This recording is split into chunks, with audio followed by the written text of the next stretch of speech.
Hey everyone, and welcome. Today we're going to jump into the amazing world of jazz and figure out something that, honestly, seems like magic. You know that moment? You're listening to a jazz band, and all of a sudden, one musician just takes off. They start playing this unbelievable solo that you've definitely never heard before. So, how on earth do they do that? Well, it's not actually magic, but it is a skill that is just as cool. Okay, so that whole making music up on the spot thing, it has a name. And it's the absolute heart and soul of jazz. It's called improvisation. And what that means is the performer isn't just playing notes they've memorized or are reading from a sheet. Nope. They are creating brand new music right there in that moment. The best way to think about it is like a musical conversation. Every musician on stage is listening to the others, reacting, and building something totally new and unique together.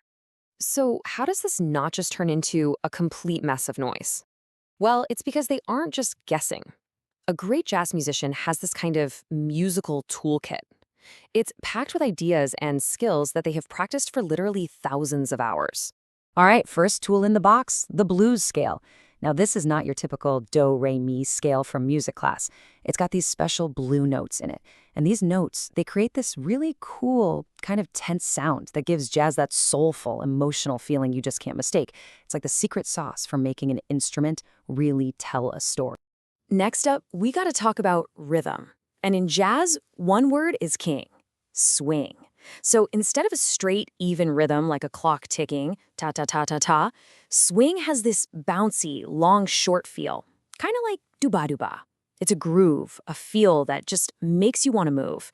And let me tell you, getting that swing just right, it's one of the hardest things to learn, but it's everything in jazz. And of course, you need the actual band. I mean, you can improvise on pretty much any instrument, but some are just classic jazz. You've got your saxophone and trumpet, right? They're often the lead voices playing those incredible solos. Then you have the piano and guitar, which are super versatile. They can play melodies and the chords in the background. And holding down the fort, you've got the double bass for the deep notes and the tempo, and the drums driving that swing rhythm we were just talking about. Okay, I know what you might be thinking. This just sounds like total chaos, but it's not. Believe it or not, improvisation has a plan. It's kind of like a game, and everyone in the band knows the rules. So here's the basic game plan for a jazz tune. It usually has three main parts. First up is the head. That's just jazz slang for the main melody. The whole band plays it together so you know what the song is. Then the really fun part begins, the solos. Each musician gets a turn to just go for it, improvising over the song's chords. After everyone's had their moment to shine, the band comes back together to play the head one last time to wrap it all up. It's like a roadmap that makes sure nobody gets lost. But wait, it gets cooler. Inside that structure, the musicians are constantly talking to each other with their instruments. One of the biggest ways they do this is with something called call and response. And it's pretty much exactly what it sounds like. One person plays a little musical phrase, that's the call, and then another musician answers them back. That's the response. Yeah, just like this. The trumpets might play something that sounds like a question. Da-da-da-da-da. And then the sax comes in with an answer. Da-da-doo-be-ba-ba-doo. It makes the whole performance feel so alive, like you're eavesdropping on a really cool, secret conversation. And for this to work, everyone on that stage has to be listening super, super closely to each other. So we've got the toolkit and we've got the rules of the game, but what does it actually take for a person to get good at this? Well, this is where the serious dedication kicks in. It really all comes down to their ears. Seriously, musicians do this thing called ear training, which is basically building a superhighway between their brain and their instrument. The process is kind of like this. You hear a melody, you sing it back so it really sinks in, then you figure out how to play it. The ultimate goal? To hear any sound or idea in your head and be able to play it instantly, no hesitation. And you know what a huge part of that training is? Just listening. A lot of listening.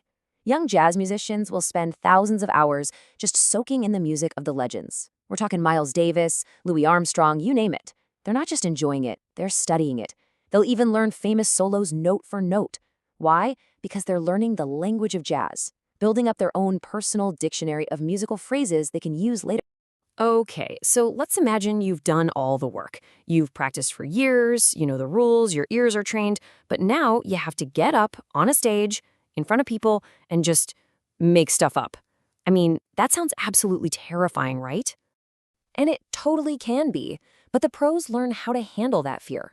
They shift their mindset. Instead of worrying about hitting every single note perfectly, they focus on the feeling they want to share.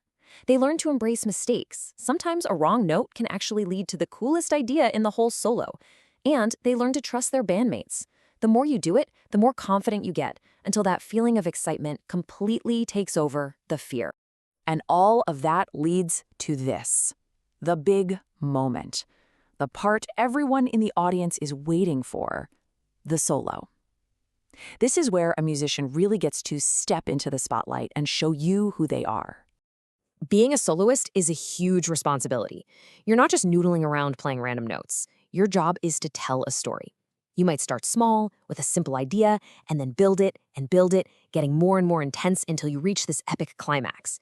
But a great soloist also knows when not to play, using silence to create tension and let the music breathe. You're the star of the moment, for sure, but you're still connected to and talking with the rest of the band. So when you strip it all away, all the years of practice, the rules, the fear, what's left? Just the pure joy of creating something. Musicians call it being in the zone, that moment where the music just flows. Think about it. It's the feeling of bringing a beautiful melody into the world that just a second before did not exist. That's pure creative freedom right there. So that really leaves us with one final thought. Jazz improvisation is all about creating something amazing within a set of rules, about listening deeply and about expressing who you are. So I'll leave you with this question. If you could improvise, if you could create anything in this moment, what would your music say?